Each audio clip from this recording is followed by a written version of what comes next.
ما شاء الله ولقى قفك أنا إسبدلين للصاحب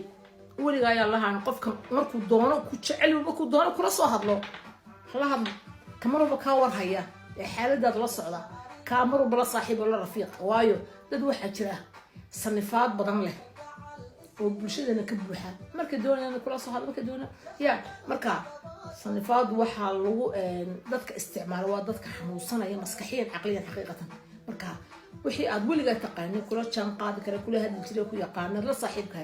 hawada hoo jar laakiin ka maalintu doonay kula soo hadla dan gaara kaaraba ka cawda u jar aad baadin salaamaya khamiis waxaan wanaagsan maadaama soo gelina khamiis caawata habeen arbaca khamiis soo gelis aad baadin salaamaya